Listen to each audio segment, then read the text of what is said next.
Hello students and viewers, welcome again to our online class grammar Ravi sir से।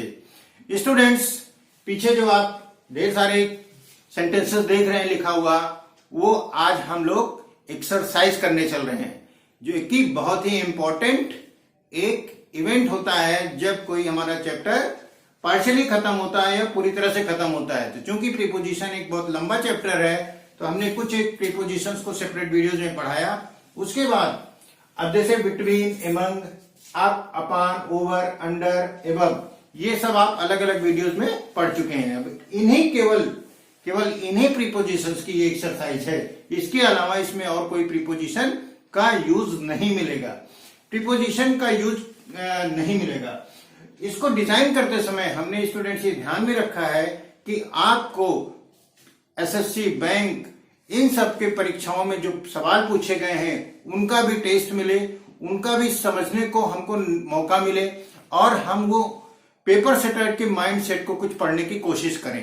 ठीक है, तो आइए स्टूडेंट्स हम लोग सॉल्व करते हैं इसको।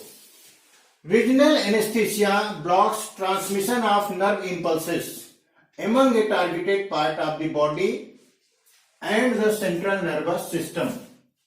यानी मतलब नो एरर का ऑप्शन दिया रहता है ना उसमें सेंटेंस में, वही है। तो एक सेक्शन ये है, दूसरा सेक्शन ये है, और ये तीसरा सेक्शन है, चौथा सेक्शन नो एरर का है। ये सवाल एसएससी सीजीएल 2018 में पूछा गया था कि इसमें हमको एरर फाइंड करना है। ठीक है कि नहीं है? स्टूडेंट्स, एरर फाइंड करने के लिए बहुत सारे पैरामीटर्स होते हैं। चूंकि हम लोग प्रीपोजिशन स्पेसिफिक पढ़ रहे हैं, तो हमारा नजरिया क्या है, प्रीपोजिशन को लेके है कि प्रीपोजिशन को लेकर के सेंटेंसेस कैसे आते हैं परीक्षाओं में। ठीक है, उनके अंदर क्या इंसाइट्स होती हैं जो कि हमें जानना होता है। यहां पर स्टूडेंट्स आपको बताऊं क्या लिखा गया है। Regional anaesthesia blocks transmission of nerve impulses among A targeted, यानी एमंग क्या है, एक प्रीपोजिशन है। ठीक है, सही है गलत है ये हमारा जांचने का विषय है। ठीक है, एमंग का यूज हम लोग कहां करते हैं, दो से अधिक के केसेस में। ठीक है, जहां पर दो ऑब्जेक्ट्स से ज्यादा हो। क्या यहां दो ऑब्जेक्ट से ज्यादा है?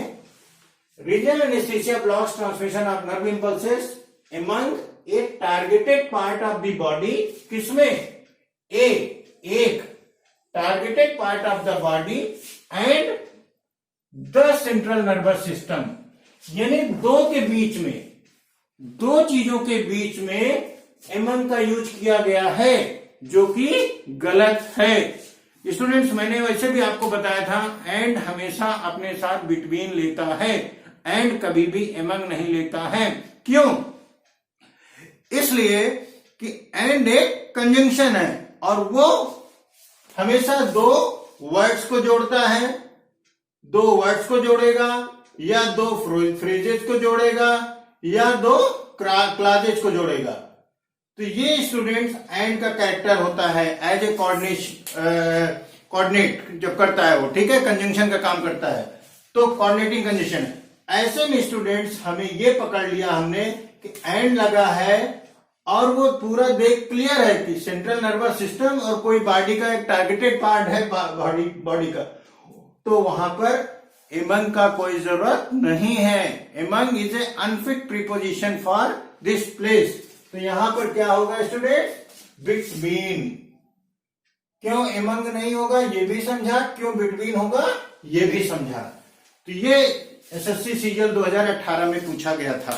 तो ये हमें जानना जरूरी होता है कि अगर कोई प्रीपोजिशन हम वहां पर लगा रहे हैं, ठीक है, तो वो क्यों लगा रहे हैं, उसका रीजन क्या है, ये आपका समझना जरूरी है, जो कि आपकी लॉन्ग टर्म मेमोरी को स्ट्रॉन्ग करेगा। Several great battles took place among the British and Americans। Same चीज यहां पर है। ठीक है, ब्रिटिश एंड अमेरिकन। ये देखिए, ब्रिटिश और अमेरिका दो संदर्भ यहां दिया गया, और किसी का संदर्भ नहीं है। तो यहां भाई एमंग का क्या काम है, यहां क्या होना चाहिए, बिटवीन। इसका मतलब ये गलत और बिटवीन सही। ठीक है, ये एसएससी सीजीएल 2017 में पूछा गया था दोस्तों। ठीक है, his expression gave no clue of what was going on among his head. ये एसएससी 2017 में पूछा गया था सीजल में। ठीक है, यहां पर हमें क्या है, यहां पर हमारा क्या है, ये एमंग। अब यहां पर एमंग और बिटवीन, चूंकि एमंग लिखा है इसलिए हम बिटवीन की भी समीक्षा करेंगे, एमंग की भी समीक्षा करेंगे। ठीक है, कि क्या दोनों में से कोई लगेगा या ये सही है। उसका जो एक्सप्रेशन है, कोई क्ल्यू नहीं दिया कि उसके what was going on among his head, उसके सर के में क्या चल रहा था। तो सर का मतलब यहां पर क्या है, दिमाग। उसके दिमाग में क्या चल रहा था। तो स्टूडेंट्स, क्या दिमाग दो होता है? क्या दिमाग दो से अधिक होता है एक व्यक्ति के अंदर? न दो होता है न दो से अधिक होता है। इसका मतलब क्या हुआ, यहां पर एमंग भी नहीं लगेगा और बिटवीन भी नहीं लगेगा। एमंग भी नहीं लगेगा, बिटवीन भी नहीं लगेगा। ठीक है, तो क्या होगा, उसके दिमाग में क्या चल रहा है, यानी दिमाग एक स्थिर चीज है, उसके अंदर वो क्या सोच रहा है। तो यहां पर दिमाग में के लिए क्या होता है स्टूडेंट्स, इन। क्या लगेगा, in. Very important question, very important question. इस एक्सप्रेशन गेव नो क्लू आप, क्योंकि आम स्टूडेंट्स, आम बच्चा इसी में उलझ के लग जाएगा, यार एमंग लगा है, एमंग सही है या बिटवीन सही है। अब यहां पर एमंग और बिटवीन का जो कैरेक्टर है प्रीपोजिशन का, वो क्या है, बिटवीन का दो, एमंग का दो से अधिक। क्या यहां पर दो या दो से अधिक का कोई सेंस मिल रहा है? नहीं मिल रहा है। इन लाइट ऑफ दैट यहां पर हमने इन का प्रीपोजिशन करना, बातचीत में हम लोग क्या कहते हैं, उसके दिमाग में क्या चल रहा है। ठीक है, तो वहां पर हमने इन लगाया। बहुत important question. The plane flew, the house frightened the children on the end the dogs. यहां पर भी देखिए एंड लिखा है। ठीक है, तो क्या स्टूडेंट्स, एंड होने से, एंड लगा होने से हमारा हर सेंटेंस बिटवीन और एमंग के इर्द गिर्द ही घूमेगा या घूमता है? नहीं। एंड सेंटेंस का एक कंजंक्शन का रोल प्ले कर सकता है, कहां कहां, जैसा कि मैंने बताया, वर्ड्स, फ्रेज और क्लॉज में। तो इस सेंटेंस को यहां लिखने का अर्थ यही है मेरा कि आप हर जहां पर एंड लिखा है उसको एमंग और बिटवीन के नजरिए से ही मत देखिएगा। ठीक है, plane flew, the house frightening the children and the dogs. ठीक है, मतलब क्या है इसका, हवाई जहाज छत पर से उड़ा। ठीक है, डराते हुए, जिससे क्या हुआ, चिल्ड्रेन और डॉग्स डर गए। स्टूडेंट, छत के ऊपर, यहां पर दो सेंस निकलता है। अब ऊपर के लिए हम एबव लगाएंगे या ओवर लगाएंगे। हमेशा मैं बात करता हूं कि सेंटेंस के रिदम को पढ़िए।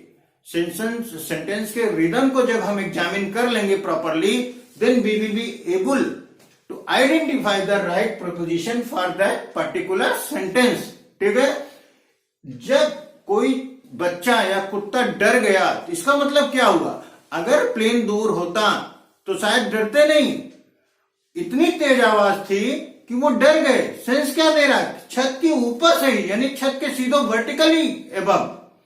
तो वर्टिकली एबव के लिए यहां पर राइट प्रीपोजिशन ओवर। डिस्कशन इसका जहां पर मैंने ओवर पढ़ाया हुआ है जिस वीडियो में, वो आपको बिल्कुल स्पष्ट कर देगा। यहां पर भी मैंने सेंटेंस का रिदम पकड़ते हुए, आपको बताते हुए यहां पर मैंने ओवर को जस्टिफाई किया है। ठीक है, तो उम्मीद है जितनी भी एक्सरसाइज हम लोग कर रहे हैं विद रीजंस आपको समझ में आ रहा है कि ये चीज प्रीपोजिशन यहां है तो क्यों है, यहां पर एमंग की जगह इन होगा, बिटवीन नहीं होगा, क्यों होगा। ठीक है, अगला देखिए, under the terms of new deal channel can broadcast the next cricket tournament to be played among India and Australia. ये पीओ 2019 में पूछा गया था किसी बैंक के।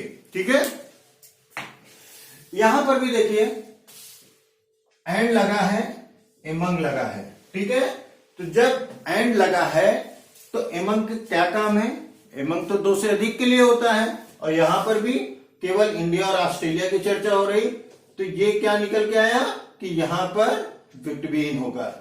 ठीक है स्टूडेंट, जितना रीजन्स मैंने यहाँ पर डिस्कशन किए थे आपसे, वो उसको उसके मद्देनजर यहाँ पर है। अगला क्या है, the boys car rain over या एबव या अपॉन द डॉग। ठीक है, ओवर वर्टिकली ऊपर के लिए, तो कुत्ता वर्टिकली ऊपर तो अटैक नहीं करेगा। ठीक है, बॉयज कार रैन ओवर, बॉय का लड़का कुत्ते के ऊपर वर्टिकली तो चढ़ नहीं जाएगा, तो इसका मतलब क्या हुआ, यहां पे ओवर जरूरत नहीं है यहां पर। अगला क्या है, एबव, एबव भी ऊंचाई के लिए होता है, तो एबव भी गलत हो गया। अब बचा क्या, अपान।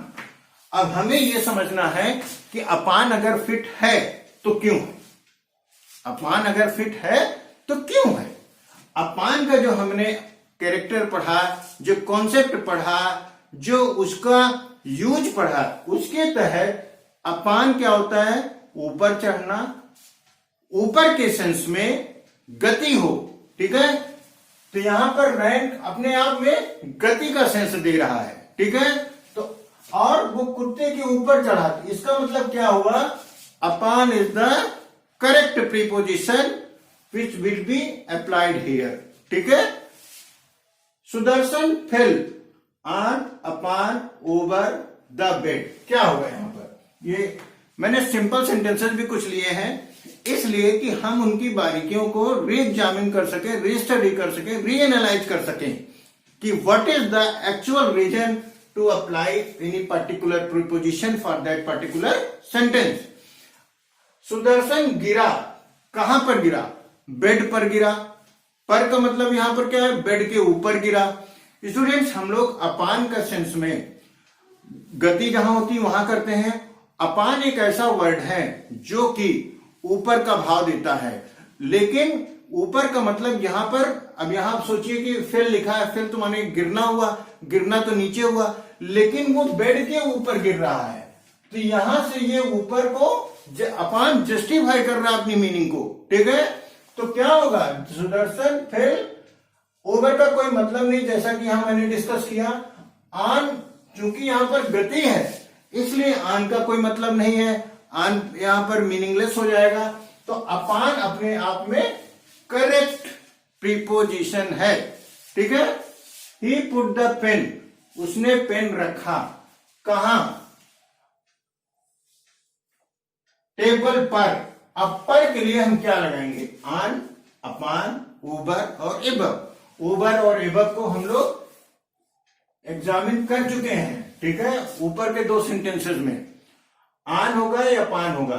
अगर गति है तो अपान होगा, अगर गति नहीं है, कोई चीज पहले से रखी है, तो आन होगा। ठीक है, अगर मैंने कहा कि pen is on the table, तो ये बिल्कुल ठीक है। अगर मैंने कहा put the pen on upon the table, upon the table, तो अपान में क्या है, गति के लिए आता है, तो इसका मतलब जब वहां पर गति हो रही है, पेन रखने की क्रिया हो रही, मूवमेंट हो रहा है, तो अपान होगा यहां पर। स्टूडेंट, मैं समझता हूं कि अपान को लेकर भी हमने आपसे अच्छे से डिस्कशन किया है। ठीक है, the new manager will take up या टेक अपान या take over the charge on Monday. Take over का मतलब होता है स्टूडेंट्स, कार्यभार संभालना, जिम्मेदारी संभालना, अपने कब्जे में लेना, नियंत्रण में लेना। ठीक है, तो ये एक तरह से फिक्स प्रीपोजिशंस में आएगा, फ्रेजल वर्ड्स में आएगा। मैं आपको यही कहूंगा कि ये सब चीजें लर्न करने वाले हैं, इसका कोई नियम नहीं बनता है। ठीक है, तो ये ऐसा सेंटेंस है जो कि हमें याद करना पड़ेगा। टेकअप माने क्या होता है, टेक ओवर माने क्या होता है। ठीक है, तो यहां पर करेक्ट प्रीपोजिशन क्या होगा, टेक ओवर होगा, और ये हमारा कोई कॉन्सेप्ट नहीं है, यहां मीनिंग है एक तरह से। ठीक है, वो हमको याद होना चाहिए। तो जब हम फिक्स प्रीपोजिशन पढ़ाएंगे, फ्रेजल वर्ड्स पढ़ाएंगे, तो उसमें हम सारे इंपॉर्टेंट फ्रेजल वर्ड्स और फिक्स प्रीपोजिशन को इंक्लूड करेंगे, जो कि सारे प्रीपोजिशंस को लेके बनेंगी। ठीक है, Ramesh jumped above over upon, यहां पर भी देखिए, जब जंप हुआ तो क्या हुआ, जब जंप हुआ तो क्या हुआ, गति हुआ, गति हुआ तो अपान हुआ। यहां पर सिंपल सी बात। एबव ओवर का कॉन्सेप्ट आपको हम समझा चुके हैं, जो कि यहां पर इरिलेवेंट है। तो स्टूडेंट्स, ये जो 10 सवाल है इसके अलावा आइए कुछ और सवाल हम लोग प्रैक्टिस करते हैं। ठीक है, तो हम लोग और सेंटेंसेस लेते हैं। ठीक है, इसको हम लोग क्या कर देते हैं, वो 10 हो चुके हैं, इसको हम लोग सीरियल चेंज कर देते हैं। ठीक है, ये हो गया 11, ये हो गया 12, ये हो गया 13, ये हो गया 14, ये हो गया 15, ये हो गया 16, ये हो गया 17, 18, 19, 20, 21। स्टूडेंट्स, हमने पूरी कोशिश की है कि इन प्रीपोजिशंस का, ठीक है, आपको एक कंप्लीट ब्लेंड मिल सके, उसी के तहत मैंने बहुत सारे समय खर्च करके इस एक्सरसाइज को तैयार किया है। और ये भी बता दें स्टूडेंट्स, हम लोग आगे ये प्रीपोजिशन की दूसरी एक्सरसाइज है। एक एक्सरसाइज ऑलरेडी हम कर चुके हैं अदर प्रीपोजिशंस पे, ऑन और इन सबको जिनको भी मैंने पढ़ा दिया है। ठीक है, तो आप देखिएगा, कंफ्यूजन ना हो इसलिए मैं चर्चा कर रहा हूं। Although there are some similarities in the qualification of both the candidates, the differences among them are considerably pronounced. Students, जब भी आप among देखें, ठीक है, चेक करें कि क्या सेंटेंस में दो का भाव दे रहा है।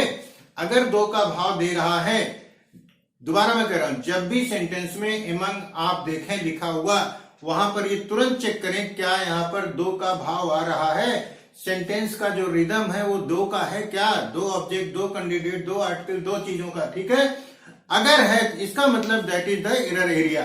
ठीक है, यहां पर देखिए, there are some similarities in the qualification of both the candidates. Both किसके लिए आता है, दो के लिए आता है ना, दोनों। अब यहां पर दो कैंडिडेट की बात हो गई तो अपने आप में एमंग इरिलेवेंट हो गया, गलत हो गया, ठीक है, अप्रासंगिक हो गया। और तो दो के लिए क्या आएगा फिर, बिटवीन। इसका मतलब यहां होना क्या है, बिटवीन। बिटवीन यहां एक और रीजन से भी होगा स्टूडेंट्स। कुछ वर्ड्स ऐसे हैं जो अपने साथ बिटवीन ही लेते हैं, उनमें से एक ये भी है जो लिखा है डिफरेंसेस। डिफरेंसेस, चूज, लिंक, ठीक है, ये सब वर्ड्स हैं, बहुत सारे ऐसे वर्ड्स हैं जो कि अपने साथ बिटवीन ही लेते हैं। तो इस एंगल से भी और इस एंगल से भी यहां पर बिटवीन होगा, हमें दोनों एंगल को समझना चाहिए। ठीक है, at the annual conference tickets were divided between the 40। ये देखिए, बिटवीन द 40, 40 भी है, बिटवीन भी है, कहां से होगा, गलत, एमंग। ठीक है, पहला वाला जो अभी डिस्कस किया, देखिए ये 2001 में आ चुका है। ठीक है, ये बैंक के असिस्टेंट मैनेजर की परीक्षा में पूछा जा चुका है। तो यहां पर देखिए बिटवीन है और 40 है, दोनों बगल बगल लिखे हैं, अपने आप पता चल गया यहां पर गलत है, एमंग होगा। They have the nasty habit of looking upon down the people and criticising them for the no reason. Bank PO 2001 की परीक्षा में ये पूछा गया है बच्चों। यहां पर मैं आपको बताना चाहूंगा, जब मैं बात करता हूं फ्रेजल वर्ड की, जब मैं बात करता हूं फ्रेजेस की, जब मैं बात करता हूं फिक्स्ड प्रीपोजिशंस की, तो वहां पर स्टूडेंट साथ में मैं हमेशा ये बात करता हूं कि that is the area that has to be learn, there is no any fixed concept. ठीक है, तो यहां पर जो ये वर्ड है हम यही पकड़ते हैं। अगर हमें प्रीपोजिशन पकड़ना है तो यहां पर ये डाउन भी है। ठीक है, यहां पर लुकिंग डाउन अपॉन एक वर्ड फ्रेज होता है जो कि जिसका की अर्थ होता है, मैं यहां लिखता हूं लुकिंग डाउन अपॉन, इसका होता है अर्थ तिरस्कार की नजर से देखना, मतलब अपने से किसी को नीचा देखना, नफरत के भाव से देखना। ठीक है, तो एरिया क्या वर्ड क्या होता है, लुकिंग डाउन फिर अपान होता है। ठीक है, नीचे देखना, ठीक है, अपने से नीचा देखना, लुकिंग डाउन अपान ये वर्ड है। ठीक है, तो ध्यान रखिएगा स्टूडेंट्स, ये चीज आपको लर्निंग एरिया है। जब मैं फिक्स्ड प्रीपोजिशन पे बात करूंगा, इन सब वर्ड से बात करूंगा, लेकिन in the mean time you must have आप लर्न बाय दिस। ठीक है, if you go on the letting your dog chase cars, he will end by being run down one day. ये है students day. If you go on letting your dog chase cars, अगर तुम अपने कुत्ते को ऐसे लोगों के कार का पीछा करने देते हो, he will and by being, वो खत्म हो जाएगा by being run down one day, एक दिन वो क्या होगा, अगर वो पीछा ऐसा करता रहेगा क्या हो सकता है, एक से दिन वो दब सकता है, कुचल सकता है। ठीक है, तो स्टूडेंट यहां पर run down is the wrong word. ठीक है, रन ओवर माने कुचल जाना। ठीक है, तो ये चीज आप ध्यान रखिएगा, ये चीज आपको याद होनी चाहिए। ठीक है, in accordance with the bylaws, he has to take on as chairman of the committee with effect from the first of the next month। ये भी बैंक पीओ की परीक्षा में पूछा गया था। स्टूडेंट्स, ये जो सेंटेंसेस आप देख रहे हैं, ये आप देख रहे होंगे कि यहाँ पर प्रीपोजिशंस नहीं है। ठीक है, या तो ये फ्रेजल वर्ब्स हैं या फ्रेजेस हैं, फिक्स प्रीपोजिशंस हैं। कहने का मतलब है कि एग्जामिनेशन पॉइंट ऑफ व्यू से अगर हम एनालिसिस पे पहुंचे तो ये पाते हैं कि बिटवीन एमंग से काफी सवाल पूछे गए हैं, टेक एंड को लेकर के काफी एग्जामिनर के मन में क्यूरियोसिटी रही कि बच्चों को आता कि नहीं आता, उनका कॉन्सेप्ट क्लियर है कि नहीं है। ठीक है, उसके बाद fix preposition is a big issue for the competitive exams, तो वहां पर आपको लर्न करना पड़ेगा, वहां पर कोई कॉन्सेप्ट काम नहीं करता है, कोई कॉन्सेप्ट चलता ही नहीं है। ठीक है, तो यहां पर देखिए चीज वही है, in accordance with the bylaws he has to take on. ठीक है, अब यहां पर टेक ऑन, ऐसा नहीं कि take on is not a word, take on भी एक अपने आप में वर्ड है। यहां पर जो भाव निकल रहा है, रिदम निकल रहा है सेंटेंस का, वो शूट नहीं कर रहा है। टेक ऑन माने होता है किसी को काम पर लगाना। ठीक है, अब टेक ओवर माने क्या होता है, एक तरह से चार्ज लेना, नियंत्रण में लेना। ठीक है, अपनी निगरानी में लाना चीजों को। ठीक है, तो अब यहां देखिए, in according with the bylaws he has to take on as chairman, अपने आप को वो चेयरमैन की तरह काम पर लगाएगा या चेयरमैन का कार्यभार संभालेगा, चेयरमैन के जो डिजिग्नेशन है, जो उसके अधिकार है, उसको टेक ओवर करेगा। तो यहां पर यही सेंस है कि take over is the right word, क्योंकि एज ए चेयरमैन चीजों को नियंत्रण में लेगा, अपने अधिकार में लेगा। किसी को एम्प्लॉय करना टेक ऑन होगा। ठीक है, यहां पर take over will be the right word. ठीक है, तो ये हमें ध्यान रखना कि इन सब चीजों को, बारीकियों को, हमको अंतर को लर्न करना पड़ेगा। ठीक है, my house is still under या ओवर कंस्ट्रक्शन। ठीक है, यहां पर दो प्रीपोजिशन लिखे हैं। तो बच्चों क्या होगा, मैंने जब आपको अंडर पढ़ाया था, ठीक है, अंडर के बारे में पढ़ाया था, तो शायद ये चीज मिस हुई थी। ठीक है, कि जब भी कोई काम जारी है, ठीक है, कंप्लीट नहीं हुआ है, वहां पर भी हम लोग अंडर का यूज करते हैं। ये तो एक जनरल फैक्ट हुआ। ठीक है, लेकिन अब जैसे ही इज अंडर इन्वेस्टिगेशन, वो जांच के तहत है। ठीक है, house is still under construction, यानी अभी भी निर्माणाधीन है। ये अंडर लग के, कंस्ट्रक्शन माने निर्माण, अंडर कंस्ट्रक्शन माने निर्माणाधीन, यानी अभी काम चल रहा है। ठीक है, ये अर्थ हुआ इसका। तो जब हम लोग कहते हैं नहीं अभी बन रहा है, निर्माणाधीन है, यानी निर्माण पूरा नहीं हुआ है। ठीक है, तो वहां पर हम लोग अंडर का यूज करते हैं। ठीक है, तो ध्यान रखिएगा, इट्स अ वेरी इंपॉर्टेंट चीज मैंने यहां पर डिस्कस किया आपसे। दिस फ्लैट इज एबव या ओवर या अंडर मी।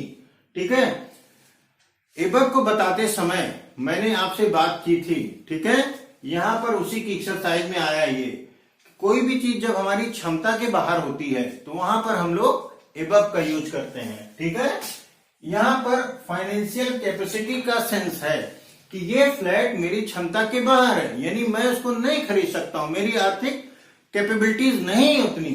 ठीक है, तो तभी तो एबव लिखा जाएगा, ठीक है। In the light of that, जहां पर ऐसा सेंस आए कि ये तो मेरी औकात से बाहर है, ये तो मेरी क्षमता से बाहर है, वहां पर above, this car is above me, इसका मतलब भी यही हुआ कि ये कार मैं नहीं खरीद सकता हूं, मेरी क्षमता के बाहर है, ठीक है। सेवक हैज स्टाफ ऑफ 40, क्या यहां पर क्या प्रीपोजिशन होगा? ऑन हिम, अपने ऊपर उसने रखा है, या अंडर, या एबव। हाँ स्टूडेंट्स, सेवक है स्टाफ ऑफ 40। मैंने स्टूडेंट्स जब आपको बताया था अंडर का और बिलो का, बहुत बारीकी से अंतर समझाया हुआ मैंने वीडियो में, ठीक है। आप वहां जाके वीडियो देखिए, आपको बिल्कुल कॉन्सेप्ट क्लियर हो जाएगा। जब आपका वीडियो आप देखेंगे तो अपने आप यहां पर आप अंडर लगाएंगे, ठीक है, अपने आप यहां पर अंडर लगाएंगे, ठीक है। और ये समझ जाएंगे कि बिलो का अर्थ क्या होता है, अंडर का अर्थ क्या होता है, इस तरह के सेंटेंसेस में, ठीक है। We must have a roof on our head, upon our head. अगर मैं यहां लिखूं, मैं लिखता हूं ऑन आवर हेड, ऑन भरे, या अपॉन भरे, या एबव भरे, कहते नहीं सर पर एक छत होनी चाहिए, ठीक है, एक कॉमन सेंटेंस। तो क्या छत जो है सर पे सटी रहती है? नहीं ना, मतलब घर होने की बात होती है यहां पर, रिदम सेंटेंस का जो भाव निकलता है। और ऑन कहां करता है? जब कोई चीज टच करती है। अपान कहां रहता है? जहां पर डिस्टेंस होती है लेकिन मूवमेंट होता है। तो ये दोनों ही प्रीपोजिशन क्या हो गए? मीनिंगलेस हो गए यहां पर। एबव को मैंने बताया था जब कुछ ऊंचाई पर हो, तो सर छत क्या होती है? सर से कुछ ऊंचाई पर ही तो होती है, ठीक है। तो यहां पर हम लोग एबव लिखेंगे, ठीक है। Ramesh gain lead on me, या अपॉन मी, या ओवर मी। स्टूडेंट्स यहां पर ओवर होगा, ठीक है। ऑन और अपॉन जितनी भी मैं व्याख्या कर चुका हूं, कहीं मैच नहीं करता है इस सेंटेंस से, ठीक है। ओवर का वीडियो पढ़िए, आपको क्लैरिटी मिलेगी, ठीक है। इट इज, यहां पर क्या भरा जाएगा? द प्रेस्टीज ऑफ हिम, ठीक है।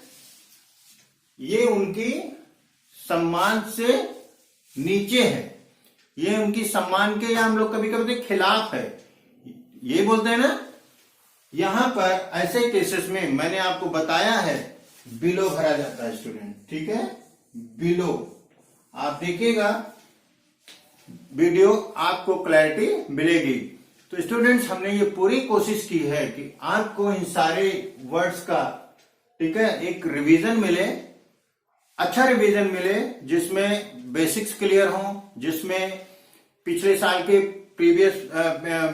के पेपर्स का एनालिसिस हो, उनके सेंटेंस में कहां पर किस टाइप का एरर पूछा जाता है वो भी हम समझ सकें। तो ये एक्सरसाइज आपको काफी लाभ देने वाली है। Subject to you analyse the things in the perspective of concept of the each preposition rather than रटना, ठीक है। तो ये उम्मीद करता हूं कि आप लोग समझने की कोशिश करेंगे और अपने कॉन्सेप्ट को लॉन्ग टर्म मेमोरी में ले जाके बैठाएंगे। Thank you.